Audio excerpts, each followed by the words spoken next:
Hoje eu vou mostrar para vocês um hatch que anda meio esquecido, mas que agora é híbrido, ou quase isso, e que promete ter o melhor custo-benefício do mercado. Esse aqui é o Peugeot 208 GT 2026. E nessa avaliação completa a gente vai conferir quesitos como espaço interno, preço, acabamento, desempenho, consumo, será que muda? Vou explicar tudo sobre esse sistema híbrido leve, conferir detalhe por detalhe desse carro, para a gente entender se vale a pena ou não você levar ele para a garagem da sua casa. Como de praxe aqui no canal, vamos começar falando para vocês sobre o design, que eu acho um ponto muito positivo aqui do 208. Primeiro, eu começo destacando aqui essa grade para vocês, que na versão GT tem esse acabamento na cor da carroceria, é a única que faz isso. Tem o nome 208 ali na parte de cima, como vocês podem notar, o logo novo da Peugeot, que já não é mais tão novo assim. Abaixo você tem esse detalhezinho em preto no centro.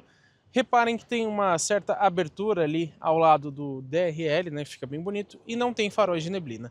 Agora vamos falar sobre o conjunto de iluminação para vocês. Ele é 100% em LED aqui na dianteira, isso é bem interessante.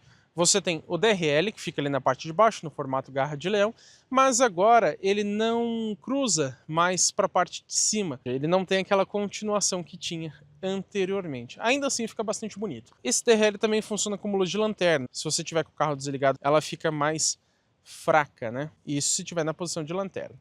Farol baixo e farol alto são do tipo projetor, também 100% em LED. Tem a seta ali no que fica muito bonita e ela não precisa desligar nem enfraquecer o DRL, isso eu acho bem interessante também. Esse conjunto ainda tem o farol alto automático, que a gente mostrou no nosso vídeo de hadas, e tem ainda o ajuste automático de altura. Mas tem aqui um porém. Por ele fazer esse nivelamento automático o tempo inteiro e não só quando você liga o carro ou só de tempo em tempo, dá a impressão dos faróis estarem, digamos que, trepidando. Você se irrita um pouco com ele abaixando e levantando o tempo inteiro, principalmente se estiver numa estrada de terra ou coisa assim. Esses faróis também têm a função highway, ou seja, acima de 110 km por hora eles aumentam sozinho o alcance, justamente para rodovias, né, para ficar um pouco melhor. Outra coisa legal, o DRL ele só liga se o motor estiver ligado, então você não fica chamando atenção à toa. E se tiver o farol na posição automática, mesmo à noite, ligou a chave do carro, ele não acende os faróis, só se você ligar o motor ou então ligar os faróis manualmente. Agora, eu acho que principalmente por essa questão do ajuste de altura automático o tempo inteiro, eu achei o alcance, na maioria das vezes, muito baixo desses faróis. Mas aqui para a lateral a gente encontra rodas de liga leve aro 17, com pneus medida 205/45, logicamente de uso urbano. Apesar de bem bonitas quando paradas, em movimento essas rodas ficam um pouco estranhas, porque elas não são totalmente simétricas. Reparem que nessa versão GT, a moldura aqui das caixas de roda é em black piano. A maçaneta é na cor da carroceria, depois a gente fala sobre funções dela. E o retrovisor de série nessa versão, ele já tem a capa em black piano, ou seja, o preto brilhante.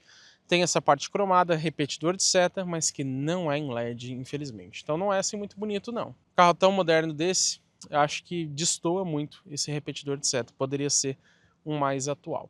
A coluna B é no black piano, mas o arco dos vidros é no preto convencional. Tem o logo GT aqui nesse chanfro, né, digamos assim, na parte traseira. E o teto aqui, ó, é vidro, tá? É do tipo panorâmico e depois a gente vai mostrar isso também. Já olhando o 208 aqui de traseira, a gente percebe que ele perdeu, isso não é de agora, tá? Já tem uns 3 anos pelo menos. Aquele símbolo da Peugeot aqui em cima, agora é só o nome por escrito mesmo. Tem o 208 escurecido aqui do lado esquerdo e do lado direito o Turbo 200 relativo à motorização. E o que é novo é esse Hybrid aqui, embora o carro não seja um híbrido de verdade, né, Peugeot? Ele é um semi-híbrido. Aqui embaixo a gente tem essa parte em plástico preto do para-choque. A versão GT tem a ponteira ali com acabamento em alumínio. E o para-choque ele tem uns detalhezinhos que são um pouquinho mais esportivos, digamos assim. Lembro também que essa versão tem o aerofólio que é um pouco mais esportivo, essa parte em black piano. A antena do tipo barbatana de tubarão é novidade, antes ele tinha, mesmo na versão GT, aquela antena convencional. E tem o brake light em LED, esse já existia. Já que falamos de brake light, vamos citar a iluminação do carro, que eu acho muito legal aqui atrás, mas tem algumas ressalvas. A luz de lanterna, que é esses 3 filetes ali na horizontal, muito bonita, ela fica sempre ligada junto com o DRL, mas como eu disse, só liga com o motor acionado, o que é muito bom para você não ficar chamando a atenção à toa.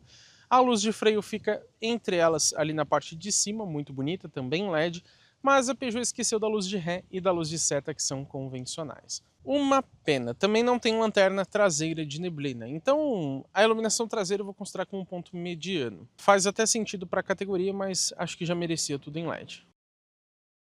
E como assim você está assistindo esse vídeo até aqui sem ter deixado o seu like aqui embaixo? Isso é fundamental para o nosso canal, ajuda demais e o melhor, é de graça.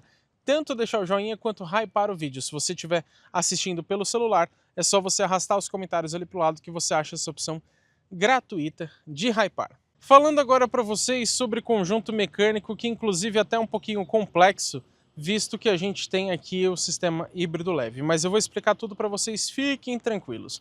Como motor tradicional, digamos assim, a gente tem aqui o 1.0 T200, aquele turboflex de 3 cilindros em linha, com injeção direta de combustível. Ele tem aqui uma potência máxima de 130 cavalos no etanol, 125 na gasolina, a 5.750 rotações. Já o torque é de 20,4 kgfm com ambos os combustíveis e está disponível a 1.750 rotações do motor. Mas não para por aí, porque como eu disse, a gente tem um motorzinho elétrico que substitui o motor de partida e o alternador do carro. Então é como se fosse um super alternador. Ele tem uma potência máxima de 4 cavalos e 1 kgfm, mas ele não interfere nos números de potência e torque máximos do carro em si. Sabe por quê? Porque esse motorzinho elétrico ele só funciona entre 1.000 e 3.000 rotações do motor a combustão. E lembrando, como que funciona um carro híbrido leve? É quando ele tem um motor elétrico, mas não consegue tracionar diretamente as rodas. Então quem vai sempre mover as rodas aqui é o motor T200. O elétrico ele vai entrar somente como um apoio, para ajudar a deixar o motor um pouco mais suave, ele trabalhar menos e ser mais econômico, então, em razão disso. Em alguns carros, ele também adiciona um pouco de potência, mas não é o caso aqui do 208. Junto com esse conjunto, a gente tem o câmbio CVT de 7 marchas simuladas e a tração é só nas rodas da frente. Agora, se a gente está falando de um modelo híbrido, por mais que seja leve, não podemos deixar de citar a bateria. Ela é bem pequena, é feita de íons de lítio e possui somente 12 volts.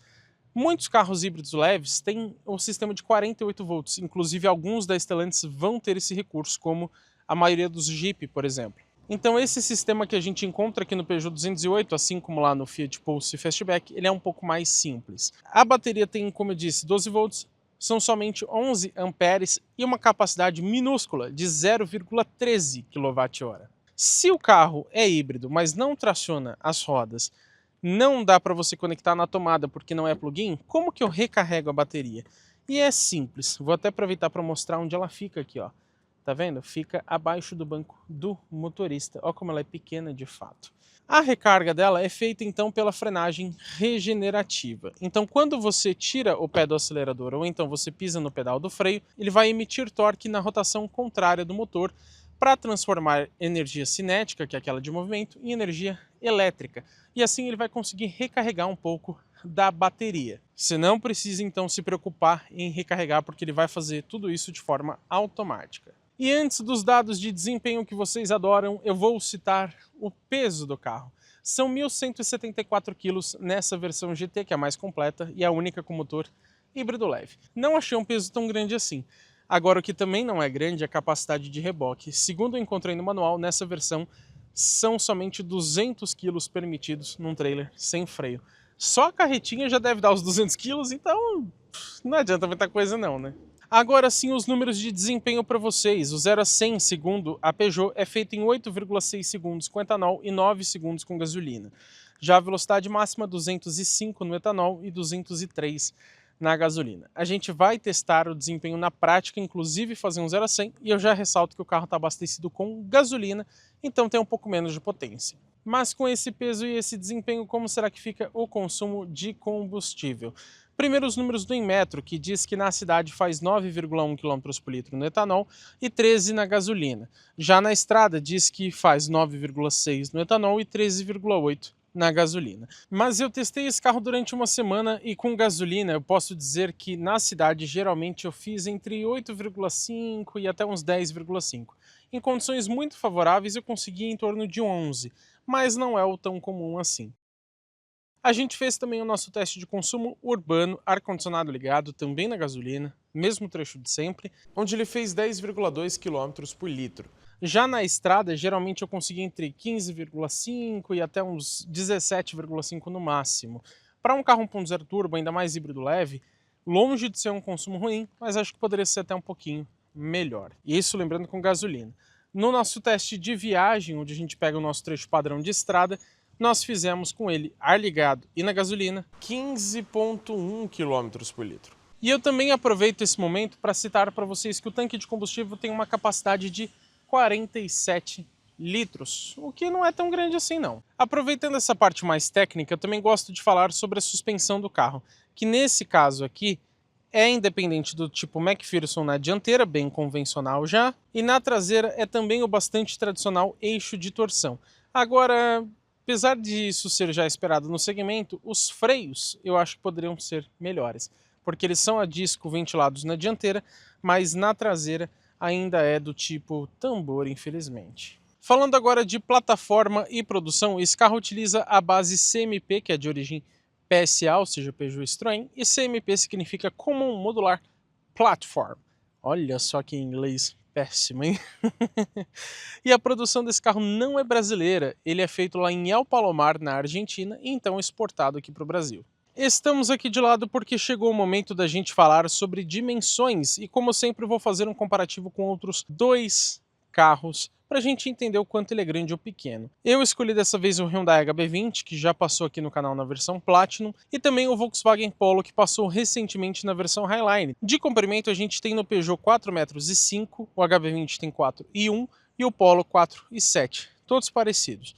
De largura, aqui no Peugeot 1,74 ou 1,96, considerando os retrovisores, enquanto o Hyundai tem 1,72 e o Polo é um pouquinho maior, com 1,75. De altura, 1,47 no 208, 1,47 também no HB20 e 1,47 também no Polo. O Polo tem 1 milímetro a mais somente de altura. Entre eixos, 2,54 aqui no Peugeot 208. No HB20 é ainda menos, 2,53, e no Polo é bem mais, com quase 2,57. Números que ajudam na capacidade off-road do carro, isso é bem interessante. Mesmo sendo um hatch compacto, tem uma altura mínima em relação ao solo muito boa, 17,4 centímetros. A capacidade de imersão, segundo o manual, é de somente 15 centímetros, mas eu acho que na prática é até mais do que isso. Esse aqui é o interior do Peugeot 208 GT 2026. Vamos conferir como que é o acabamento?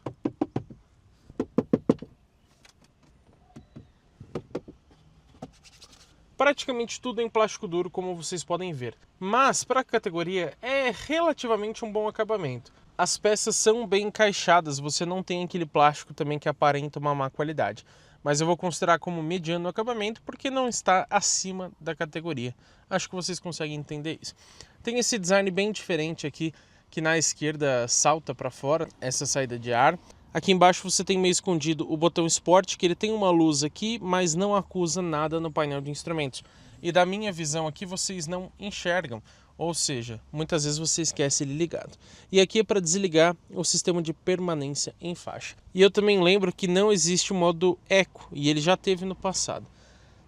Acabamento de porta também é na maior parte em plástico duro, mas continua com essa fibra de carbono, ou pelo menos uma imitação igual aqui no painel.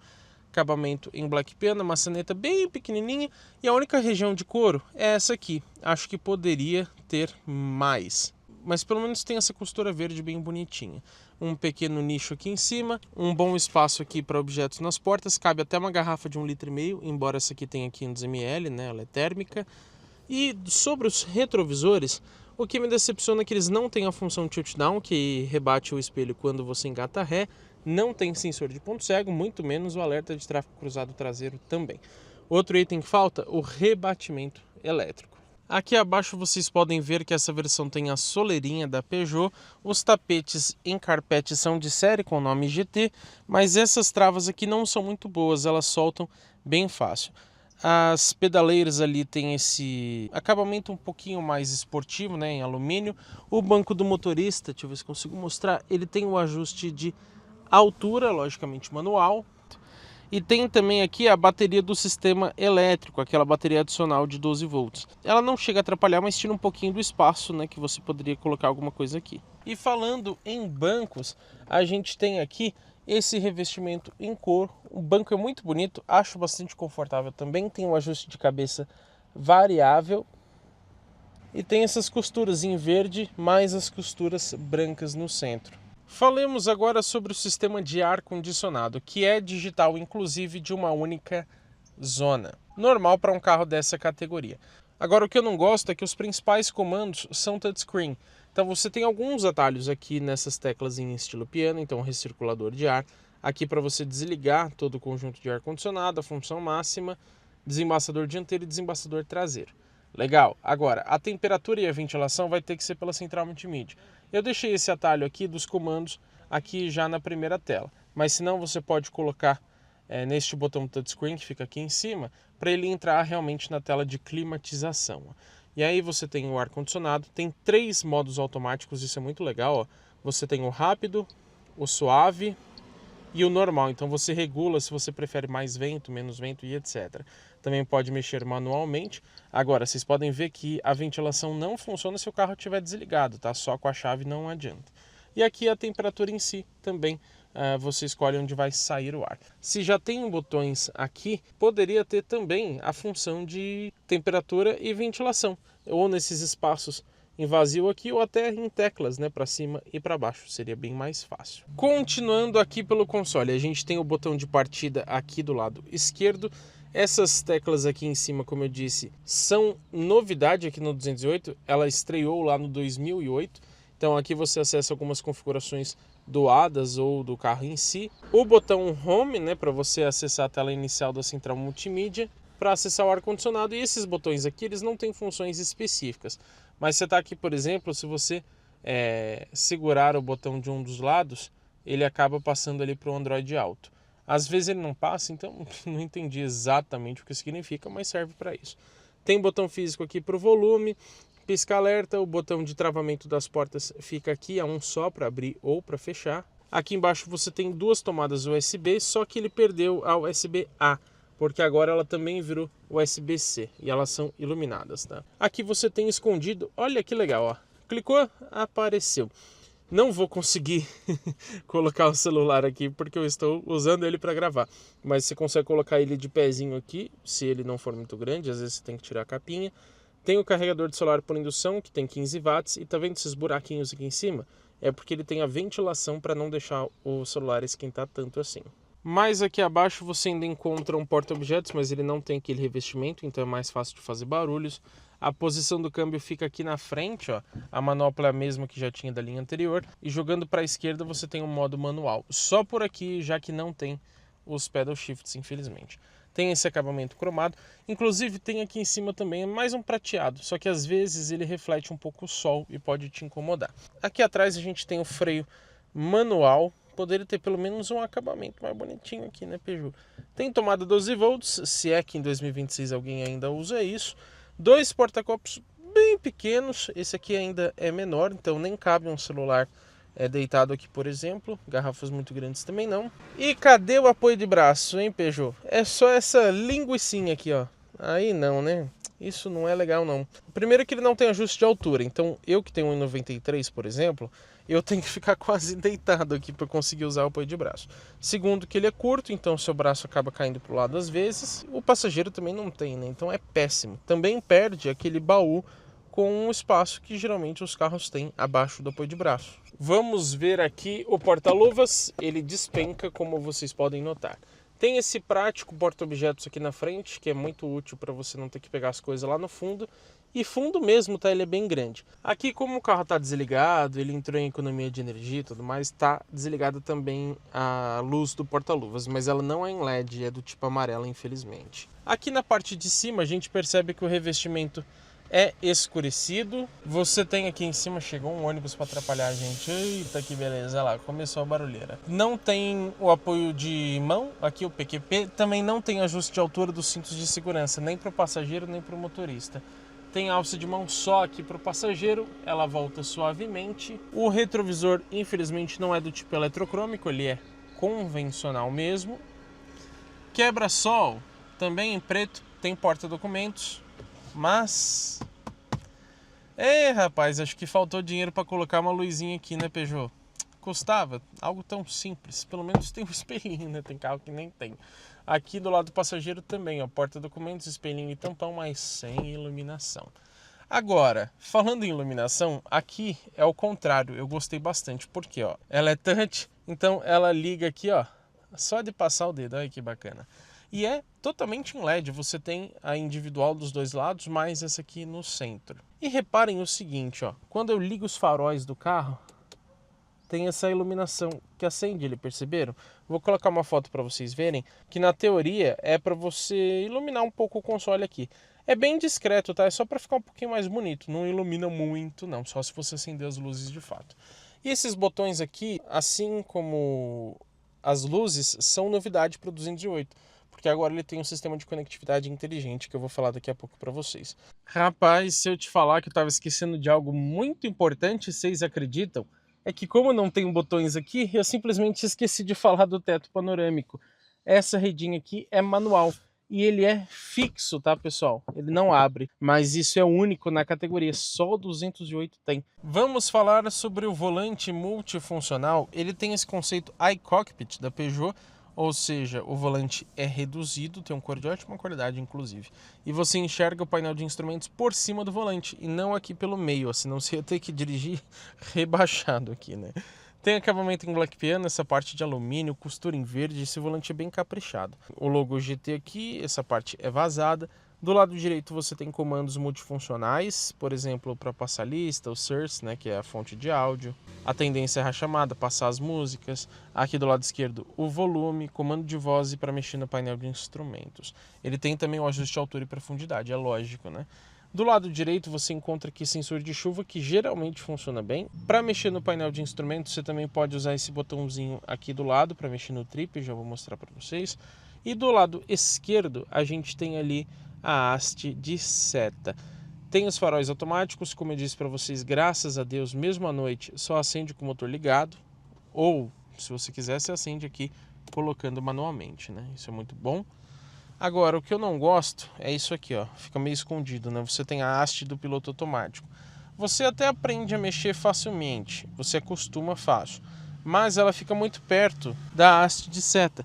Então, às vezes, você vai dar seta aqui embaixo, sendo que não é aqui, né? Lembro também que existe aquela função como Living Home que deixa os faróis ligados quando você destranca o carro ou quando você vai sair. Aí é só você dar um toque aqui no farol alto para ele manter ligado por um tempo.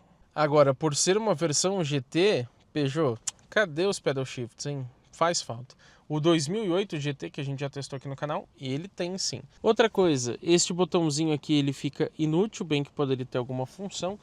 E aqui na parte da direita do sensor de chuva eu acabei esquecendo de falar, mas olha que curioso. Sabe aquela função de um toque para você passar o limpador uma única vez? Eu não sei quem teve essa brilhante ideia, mas aqui na Peugeot é diferente. Para você dar aquela única passada, você tem que puxar para trás. E muitas vezes acontece o que acabou de acontecer. Eu joguei água no vidro sem querer. Haja reservatório de água para isso, hein? Vamos falar agora de painel de instrumentos para vocês. Eu espero que o celular consiga focar bem. Vamos ligar ele aqui. A gente tem uma tela digital de 10 polegadas. E não só isso, porque ele ainda é do tipo 3D, isso é muito bacana. Reparem que você tem uma outra tela ali na parte de cima. Aquela, se eu não me engano, tem 7 polegadas. Você mexe pelos comandos do lado esquerdo aqui do volante, o computador, onde ele vai ficar ali o conta giros. Reparem que tem também ali agora o logo Hybrid ali na parte de baixo. Para cima você pode selecionar energia. Essas são funções novas justamente por conta do sistema híbrido leve. Então você vê ali a carga da bateria e ele tem também uma animação que eu já mostrei em outros vídeos, indicando que o carro está recuperando energia ou gastando, ou então nenhum dos dois. E ali do lado direito vocês podem ver que dependendo da tela, ele troca a temperatura do líquido de arrefecimento para esse medidor de potência. Para cima, de novo, você tem o Pessoal 2. Isso aqui você configura pela central multimídia. Então aqui em personalização, você coloca a personalização do display, o do motorista, e aí você seleciona entre duas questões. Ó. Aqui embaixo, por exemplo, eu vou colocar agora o nível de vigilância. Agora, vocês podem ver que apareceu ali. Isso aqui é do sensor de fadiga, você pode ver ali o monitoramento dele. Agora eu vou trocar e vou colocar aqui o medidor de RPM, que seria a rotação do motor. Vou trocar de novo. Agora eu quero colocar para vocês as informações de áudio. Pronto, ele ficou ali, é que agora ele está falando que o rádio está desligado. Né? No Pessoal 1 você também regula tudo isso. Eu deixei, por exemplo, o computador de bordo. E você tem, já aproveitando para falar, o consumo instantâneo. Tem também o trip de consumo A e o trip de consumo B. Agora, reparem que todos os trips do carro, primeiro que eu acho que já poderia ter mais, são somente 2, e todos eles mostram somente quilômetros cheios. Então, reparem ali que se você rodou, por exemplo, 10,9 quilômetros, convenhamos que já é praticamente 11, né? Ele continua mostrando como 10, até no trip ali total. Também não mostra o tempo do trajeto, só quando você desliga o painel. Agora, ó, vocês viram, né? Ele mostra ali, ó, seu percurso, 0 km e 3 minutos. Mas esse tempo ele reseta mesmo você não ligando o motor de novo. Então ele não é muito preciso e você não consegue resetar manualmente, né? Então isso não é legal. A gente tem depois para cima a parte de condução, que seria o ADAS do carro, né? Ele mostra ali as faixas e etc. Os visores, aqui sim, aquele medidor de potência vai ficar como se fosse ali um conta-giros. E mais para cima você tem também, volta ali para o computador, na verdade, que é o RPM, né, o conta-giros. Vocês viram que o painel ele é relativamente simples, ele não tem muitas funções, muitas ali informações. Agora, outras duas questões. No Trip, quando você pega os Fiat, que são híbridos leves, ele mostra ali o ganho de energia no trajeto. Aqui é mais simples, não mostra. E lá no Fiat, essa animação do medidor de potência, de energia e tudo mais é um pouco mais clara. Aqui no Peugeot você demora um pouquinho para acostumar. Tem outra questão. O modo Sport não muda absolutamente nada no painel, como eu disse. Nem a posição do câmbio. Então mesmo que eu coloque, por exemplo, em D, quando eu aciono o Sport, ele não muda para S nem nada. Então muitas vezes você esquece o Sport ligado.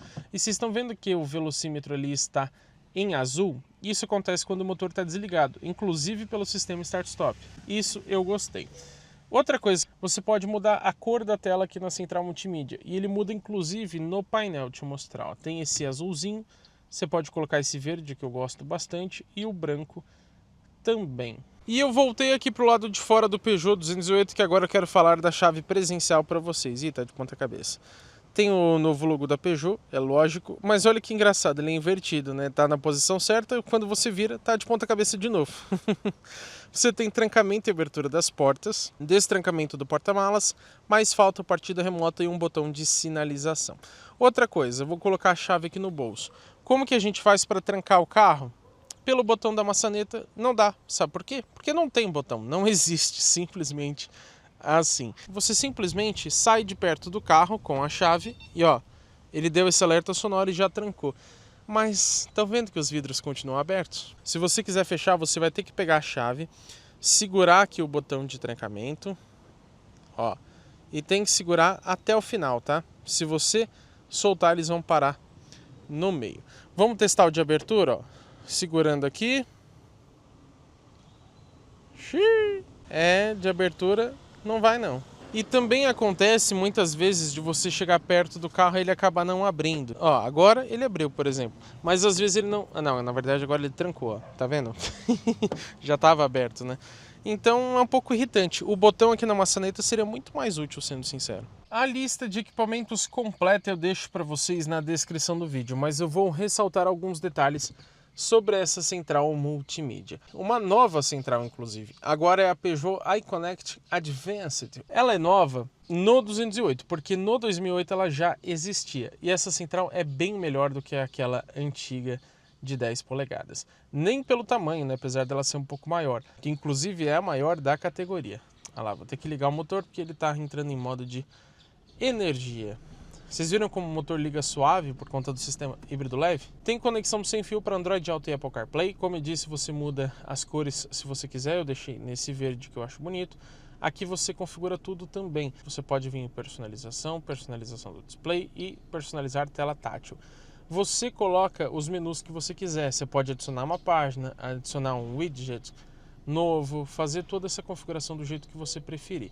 E ó, é bem fácil de você mexer na central multimídia. Ela é rápida, comigo ela não travou nenhuma vez. Inclusive, se você clicar neste botão aqui, ó, ele vai para as configurações de ADAS do carro, né? Então você tem as funções aqui, até atalhos, se você programar. E era para ter tutoriais aqui, mas parece que não está tendo não. Puxando aqui em cima você tem a regulagem do brilho, por exemplo, e tem também acessos fáceis, né, para dispositivos, Wi-Fi e perfis. Olha que bacana. Então, para você trocar mais fácil de configuração quando troca o motorista, né, para você não ter que ficar mexendo uma por uma, você configura um perfil. E você consegue também vincular ao Bluetooth. Então, quando você entra no carro e ele detectar o seu Bluetooth, ele já vai trocar o perfil automaticamente para você. Isso é bem legal. Tem também ainda essa central multimídia, o sistema de conectividade inteligente, que é novidade também. Ele funciona basicamente da mesma forma que lá na Fiat, né, e outros modelos da Stellantis. Então, pelo celular você consegue ver o nível de combustível do carro, o odômetro, ligar o motor, abrir ou fechar os vidros. Você define até um perímetro, então saiu daquele perímetro, ele vai te dar um alerta. Passou de tal velocidade, ele te dá um alerta se alguém tentar roubar o carro. Enfim, é um sistema bem completo. É um dos sistemas de conectividade inteligente mais completos da categoria, inclusive. Ah, eu não posso esquecer da câmera de ré, né? Só que, ó, reparem, vou colocar na ré. Olha como ela demora para aparecer, hein? Rapaz, inclusive a luz de ré lá atrás também demora para acender. Eu acho até um pouco perigoso, né? Quando você está manobrando, isso não é bom. A gente tem agora uma nova câmera de ré, graças a Deus, porque a antiga era péssima. Continua sem as linhas de guias dinâmicas, né? Ela é fixa, mas você tem uma qualidade muito mais bonita, ela fica melhor posicionada também. Tem essa função aqui de 180 graus. E tá vendo essa visão de pássaro? Tá como se fosse censurado ali, né? Eu vou andar um pouco com o carro para trás, ó. Reparem que ele vai como se fosse gravando ali.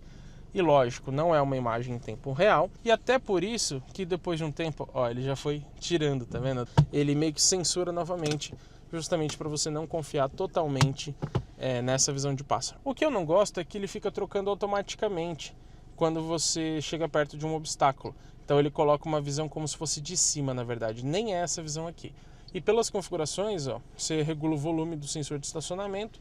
Não tem o dianteiro, é só o traseiro, mas você não consegue tirar essa função automática. E eu também lembro vocês que, embora eu não consiga conectar agora porque eu estou usando o celular para gravar, ele fica aqui um atalho para o Android Auto aqui em cima, ou aqui, né, quando está conectado. Se você segurar este botão aqui também, ó, tanto da esquerda quanto da direita, ó, ele já entra ali no Mirror Screen, que na verdade é o Apple CarPlay ou Android Auto. Outra coisa, fica ali em cima, digamos que atalhos, né, mostrando ali para você qual que é a temperatura, mas por aqui você não consegue mexer, você vai ter que realmente entrar nos comandos aqui do ar-condicionado. Eu também esqueci de falar, mas são somente duas entradas USB do tipo C, não tem USB do tipo A, e são 6 alto-falantes nessa versão. 4, um em cada porta, mais os 2 tweeters ali na coluna A.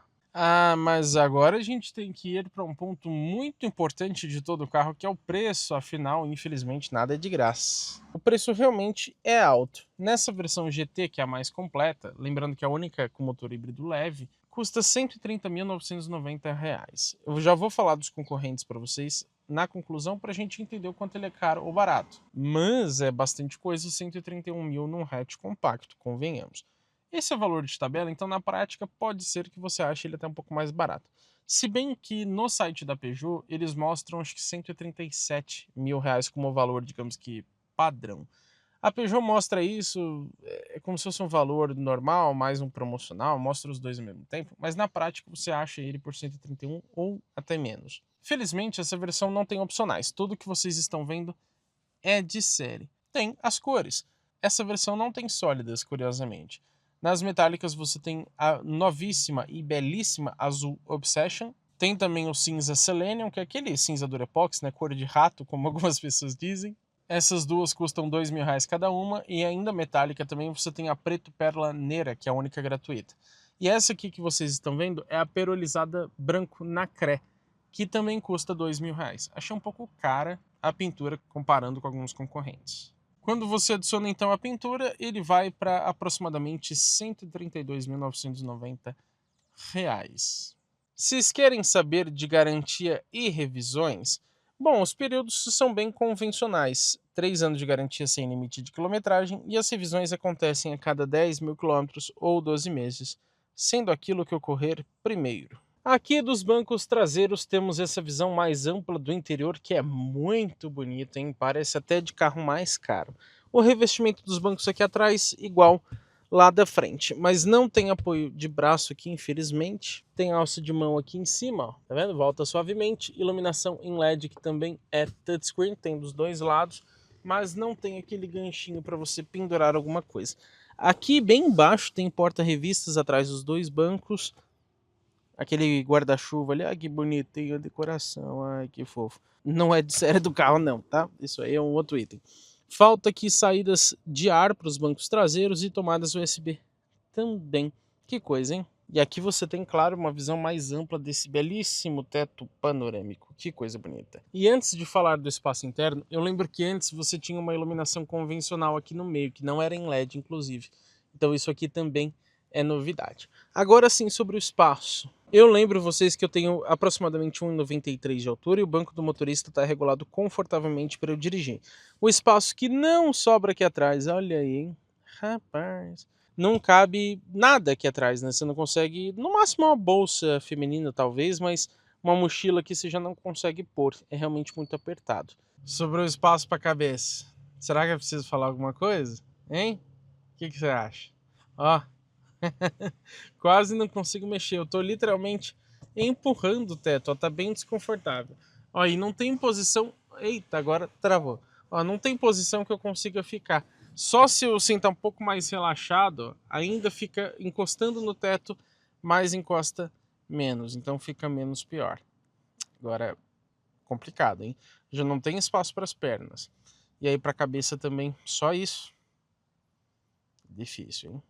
Agora eu quero falar para vocês sobre o porta-malas. Quando a gente abre aqui, a gente percebe que essa tampa faz bastante barulho, tá? Esses plásticos aqui, até no calor, eles ficam estralando. Isso não acho legal, não. E de espaço a gente tem aqui, deixa eu tirar essa lona, mais conhecida como minha camisa. São 265 litros naquela medição VDA, que é feita com bloquinhos. Se você considerar litros líquidos, passa para 311.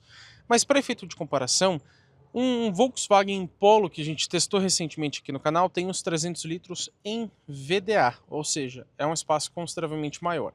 O Hyundai HB20, que a gente também já testou aqui no canal, da mesma forma tem 300 litros em VDA. Então os 265 aqui do 208, quanto número, né? São abaixo sim da categoria, isso não acho legal. Olha o tampão como é pequenininho isso aqui, hein? Que gracinha.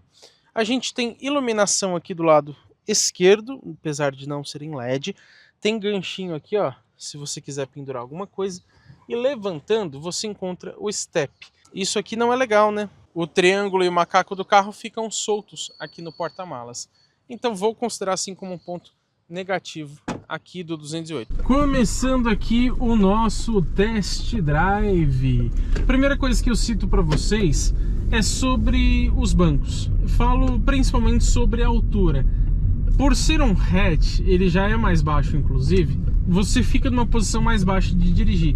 E felizmente ele permite que você abaixe bastante o banco, o que eu gosto muito, porque você escolhe se você quer então sentar numa posição mais alta ou então mais baixa. Agora, eu me sinto um pouquinho acanhado aqui. Eu tenho 1,93 de altura, como eu disse para vocês, então eu tô um pouco fora do padrão, né? Muitos quilos também, inclusive. Mas eu acho que o carro poderia ser um pouquinho mais largo, ou até a disposição das coisas aqui dentro, né? Como o painel, o console, etc. Acho que poderia ser melhor pensado. Isso porque eu não chego a ficar apertado, mas com o tempo eu canso um pouco, porque eu tô sempre encostado aqui na porta e no console central. E eu tô um pouco mais encostado do que geralmente eu fico nos outros carros, digamos assim. Agora falando um pouco sobre direção, olha, ela é bem direta, eu gosto disso. E ela tem um peso muito bom, na cidade ela fica bastante macia e na estrada aumenta a rigidez. E ela não te passa a sensação de insegurança em nenhum momento, você não sente ela bamba, ela é muito bem calibrada. Agora pessoal, nós vamos aqui para o nosso teste de dinâmica. Eu vou ligar a modo esporte por desencargo de consciência, mas segundo o manual só muda a relação do câmbio mesmo. Vamos descer um pouco mais rápido aqui no nosso ponto de sempre para ver como que é a rolagem de carroceria. Vamos lá? Esse volante pequenininho ajuda, ó. O carro fica bastante ágil, vocês conseguem perceber? Tá fazendo barulho pra caramba aqui, porque tem um monte de coisa solta aqui dentro do carro. Mas vocês podem ver que mesmo abusando na curva, ó, ele mantém bem, tá vendo? A rolagem de carroceria é bem baixa, principalmente considerando que é um carro sem pretensões esportivas. Essa versão GT é só visual, né? Não muda a suspensão, não muda nada nesse sentido. Passando aqui na valeta, ó, passei a 8 km por hora com bastante tranquilidade, porque, como eu disse, tem uma boa altura em relação ao solo, maior do que muitos carros que se consideram SUVs, inclusive. Mais uma valeta aqui, ó. Passamos tranquilamente mais uma vez. Eu ia aproveitar que o carro tinha desligado através do sistema Start-Stop. Eu ia clicar para começar a gravar, ele ligou novamente. Mas o que eu posso dizer para vocês é que, infelizmente, não desliga o Start-Stop aqui no 208. É o mesmo problema que a gente já conhece dos Fiat, né? A gente já testou o Fastback com essa motorização híbrida leve e não tem botão de desacionamento do Start-Stop. Então, em alguns momentos, no trânsito pesado, você quer um pouquinho para frente, ele vai ligar o motor, aí logo em seguida ele vai desligar e você fica numa sucessão bem irritante o tempo inteiro. E sobre ainda o sistema Start-Stop, eu percebi que com esse conjunto híbrido leve, talvez por conta do adicional da bateria de 12 volts, etc., me parece que ele consegue ficar mais tempo com o motor desligado, mesmo quando o ar-condicionado está ativado. Se o ar-condicionado estiver ativado, ele vai ligar mais rápido sim, mas aqui parece que ele... Não sei se é só impressão, mas parece que ele consegue manter a temperatura na cabine um pouco mais de tempo em relação a outros modelos. Vamos falar um pouquinho sobre isolamento acústico. Eu acho um ponto até positivo desse carro quando a gente pega esses trechos urbanos em velocidades mais baixas. Na estrada, por mais que a aerodinâmica do carro seja até boa, considerando que ele é mais baixo, é pequenininho, né, ele não cria uma resistência tão grande contra o vento, lá não é tão bom assim, você escuta um pouco mais de barulho de vento do que a gente gostaria. Mas para um hatch compacto tá tudo bem. Eu vou considerar como mediano porque está justamente na média da categoria, mas eu diria até que está um pelinho mais pro positivo. Ó, o Start-Stop aqui, ele liga o motor bem suave também por conta do sistema híbrido leve. Quando você vai fazer aquela primeira partida do motor, sabe, você vai sair com o carro, liga a primeira vez, você percebe que ele realmente liga um pouco mais tranquilo, com menos barulho e menos vibração. Esse motor ainda é barulhento e vibra bastante, mas já reduz. Pessoal, nós vamos agora aqui para o nosso teste de desempenho. Por isso que eu acabei de fazer ele ligar o Start-Stop de forma manual, já que não dá para desligar. Ele ligar o motor, né, através do sistema Start-Stop. Já desliguei o controle de tração, já está no modo Sport. O ar-condicionado por enquanto está ligado, mas assim que eu for acelerar, eu vou desligar, para a gente ser um pouco mais justo. E o carro está abastecido com gasolina, lembrando, onde ele tem um pouco menos de potência. Vamos lá, pessoal, vai abrir. Ó, saindo, pé no fundo. E saída muito demorada, hein? Depois que sai vai melhor, né? Mas, e ó, passou de uma certa velocidade, ele ligou ali o controle de tração sozinho. 100 por hora, 110, 120. Bom, o que eu posso dizer pra vocês? Jesus, deixa eu ligar isso aqui porque tá marcando 35 graus lá fora. Eu digo pra vocês que o desempenho é bom. Ele não é impressionante, mas ele é bom. Não espere aqui o desempenho de um... Ah lá, esqueci o modo esporte de novo ligado. Ai, Jesus. Não espere o desempenho de um Pulse Abarth, de um esportivo. Mas ele anda muito bem, sim. Da categoria, acredito eu que seja o com melhor desempenho entre os hatches compactos. Isso porque a gente não tem mais também o Polo GTS, né? Senão seria diferente. A potência, ainda mais que estamos na gasolina, é um pouco menor, né? Ela não impressiona. Então, em velocidades mais altas e tudo mais, você tem um carro ágil, mas nada que você vai falar, meu Deus, como ele anda muito. Agora, por exemplo, estamos a quase 50 por hora, meio pedal, ó, demorou um pouquinho para responder, mas depois, ó como ele é ágil. Vocês viram? Ele aumenta a velocidade bem rápido. E o resultado do 0 a 100 eu não vi, porque eu coloco na edição para vocês. Tenho a impressão de que foi um pouco mais do que o que a Stellantis informa, mas eu tenho a impressão de que foi sim um bom 0 a 100. E aqui na cidade, ó, uma pequena aceleradinha vocês viram que ele responde muito bem, né? Então você não vai sentir falta de desempenho nesse carro, sobretudo nesses trechos urbanos. E como que é dirigir o Peugeot 208? Sinceramente, eu acho um ponto bastante positivo. Ele é um carro bem prazeroso nesse sentido. Principalmente se você gosta de um pouco mais de esportividade, esse carro tem uma dinâmica muito legal, uma direção bem acertada. Então, para você fazer curvas com ele, ele se torna muito divertido. Você abusar um pouco mais mesmo, fazendo curvas mais rápidas, né? De forma um pouquinho mais apimentada.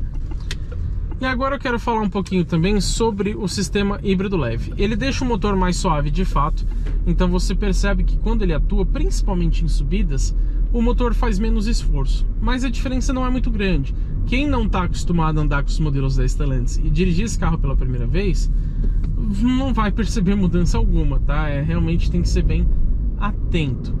E mesmo assim, apesar dele fazer o motor trabalhar menos, mesmo com o motor híbrido leve, ele não é assim muito suave.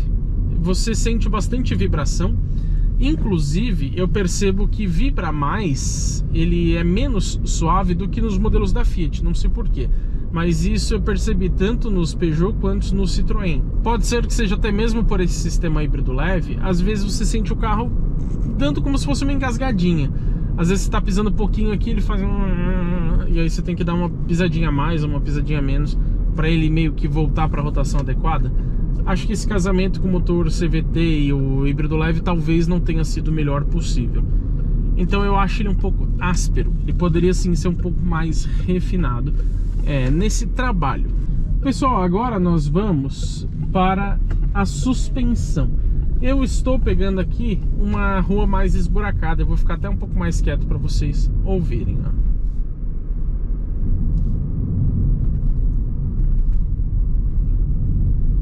Estão percebendo? Faz um barulhinho de acabamento aqui ou ali, mas nada muito grave, é mais das minhas coisas que estão aqui mesmo. Agora, o banco ele range bastante. Agora não rangeu, mas principalmente quando você passa uma valeta, alguma coisa, ou até de se mexer aqui dentro, ainda mais eu que sou pesado, ele faz bastante barulho. Outra coisa que a gente percebe nos modelos tanto da Peugeot quanto da Citroën. A suspensão em si, eu achei ela mais confortável do que eu esperava. Você tem rodas aro 17, então os pneus já são um pouco mais finos. E eu achei que esse carro seria mais duro, mais desconfortável. E não, ele é consideravelmente macio, ele filtra bem. Então a suspensão é muito bem acertada. Ela consegue te dar conforto sem prejudicar a dinâmica nas curvas. Muito boa mesmo. Mas e aí, será que vale a pena ou não você levar para casa o Peugeot 208 GT 2026? Como pontos positivos eu cito o desempenho, a dinâmica, o conforto, a iluminação dianteira, a central multimídia, a segurança, o sistema de som, a posição de dirigir, o prazer ao dirigir e também os benefícios do híbrido leve. Então, por exemplo, isenção de rodízio em São Paulo, também desconto ou isenção total de PVA, dependendo do estado e etc. Pontos medianos, vou citar o consumo, principalmente por ser um híbrido leve, deveria e poderia ser melhor. O acabamento, vou citar como um ponto mediano. A lista de equipamentos, acho que faltam alguns itens importantes que eu já vou falar, então entra como mediana também. Iluminação traseira, painel de instrumentos, o sistema ADAS, o isolamento acústico, o preço e também o custo-benefício, tudo na média da categoria. Pontos realmente negativos, eu cito somente o espaço interno e o porta-malas. Agora, alguns equipamentos que eu senti falta aqui no 208, o ACC, que é o piloto automático adaptativo, os sensores de ponto cego, também seria bem-vindo o alerta de tráfego cruzado traseiro, tilt down, né, que abaixa o espelho quando engata ré, também não tem esse retrovisor, infelizmente. Assim como o rebatimento elétrico também não está presente.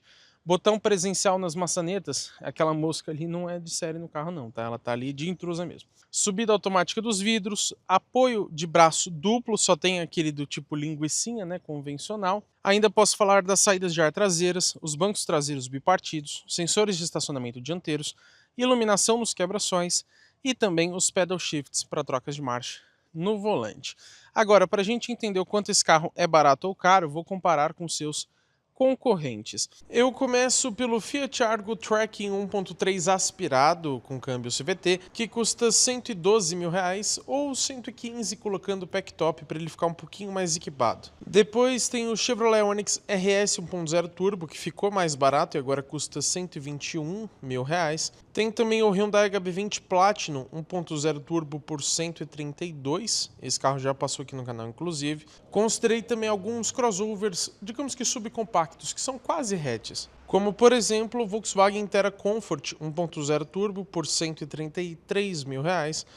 O novíssimo Hyundai i20 Platinum 1.0 Turbo por 135, assim como o Chevrolet Sonic Premier 1.0 Turbo também por 135 mil. O Honda City Hatch na versão EX, que é intermediária, 1.5 aspirado, já vai para 136 mil reais. O Fiat Pulse na versão Audacia 1.0 Turbo híbrido leve, exatamente o mesmo conjunto mecânico aqui do 208, vai para 137. Depois nós temos o Volkswagen Polo Highline 1.0 Turbo por incríveis 139 mil reais e o Renault Kardian Tecno 1.0 Turbo também por 139 mil. Lembrando que a gente considerou aqui as versões com preços mais próximos em relação ao 208. A minha conclusão então é a seguinte: eu acho que o novo 208 GT é um dos melhores hatches compactos do Brasil atualmente, mas sua compra é um pouco mais emocional do que racional. E eu digo isso pois alguns pontos importantes desse carro poderiam ser melhores, como consumo, espaço interno, porta-malas e até mesmo a lista de equipamentos. Alguns rivais desse carro são mais equilibrados, digamos assim, um pouco mais racionais, enquanto o Peugeot 208 tenta te convencer com questões mais específicas e que só ele tem na categoria, como o painel 3D, o teto panorâmico, iluminação em LED, reconhecimento de placas. Em resumo, eu acho que vale sim a pena perante os rivais, mas desde que o seu tipo de uso e os seus gostos se encaixem nessa proposta um pouquinho mais específica dele. Se você gostou do 208 GT híbrido leve, eu recomendo sim a compra.